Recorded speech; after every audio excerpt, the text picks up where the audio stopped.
Hello viewers, welcome to my channel. আশা করি সবাই ভালো আছেন। ভিউয়ার্স, আপনাদের জন্য আরও নতুন একটি ভিডিও নিয়ে আসলাম। আজকের ভিডিওতে কথা বলবো কেবিক্সি এবং কেবিক্সি প্লাস নিয়ে।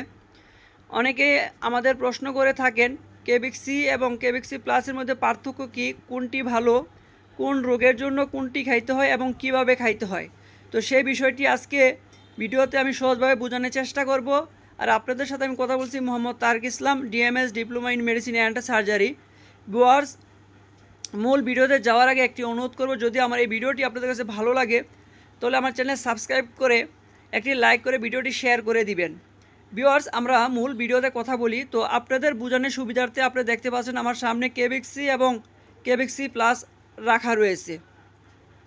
ভিউয়ার্স, কেবিক্সি এবং কেবিক্সি প্লাসের কাজ জানার আগে আমরা তার আগে এতটুকু জেনে নেই যে কেবিক্সি এবং কেবিক্সির মধ্যে পার্থক্য কী, অর্থাৎ কোনটার ভিতরে কোন উপাদান ব্যবহার করা হয়েছে। আমি প্রথমেই দেখব কেবিক্সির ভিতরে কোন কোন উপাদান রয়েছে। ভিউয়ার্স, আমি একটু হাতে নিয়ে আপনাদের দেখানোর চেষ্টা করছি। আপনারা স্ক্রিনে দেখতে পাচ্ছেন যে কেবিক্সির ভিতরে ক্যালসিয়াম কার্বনেট, ক্যালসিয়াম গ্লুকোনেট এবং অ্যাসকর্বিক অ্যাসিড, যেটাকে আমরা ভিটামিন সি বলি। অর্থাৎ কেবিক্সির ভিতরে 3টা উপাদান রয়েছে। এখন আমি দেখাবো কেবিক্সি প্লাসের ভিতরে কয়টা উপাদান রয়েছে। ভিউয়ার্স, আপনারা দেখতে পাচ্ছেন calcium carbonate, calcium gluconate, ascorbic acid অর্থাৎ ভিটামিন সি, সাথে রয়েছে ভিটামিন ডি3। অর্থাৎ আপনারা যেটা দেখলেন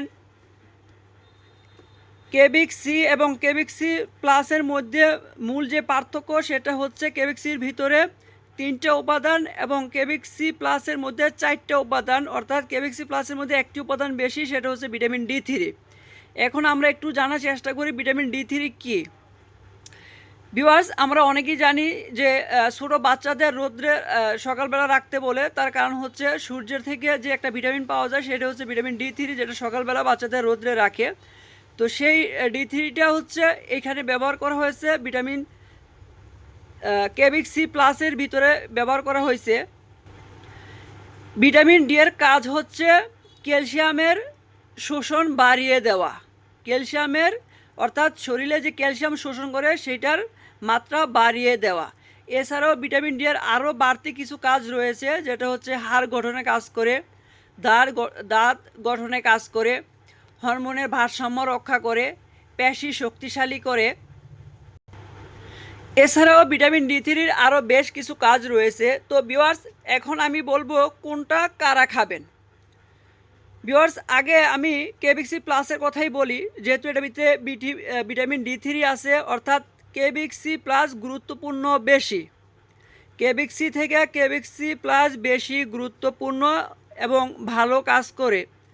ভিউয়ার্স, যাদের ব্যথা রয়েছে, তো ভিউয়ার্স যাদের ব্যথা থাকে, আমরা প্রাথমিকভাবে ধারণা করা যায় যাদের ব্যথা থাকে তাদের হচ্ছে কোনো ক্ষয়জনিত কোনো রোগ থাকতে পারে, অর্থাৎ হাড়ের কোথাও ক্ষয় থাকতে পারে, সেখান থেকে ব্যথা উৎপন্ন হয়। তো ব্যথাযুক্ত যেই রোগীগুলো আছে তারা কেবিক্সি প্লাস খাবেন। যাদের দাঁতের সমস্যা আছে, অর্থাৎ দিন দিন দাঁত ক্ষয় হয়ে যাচ্ছে, তারা কেবিক্সি প্লাস খাবেন।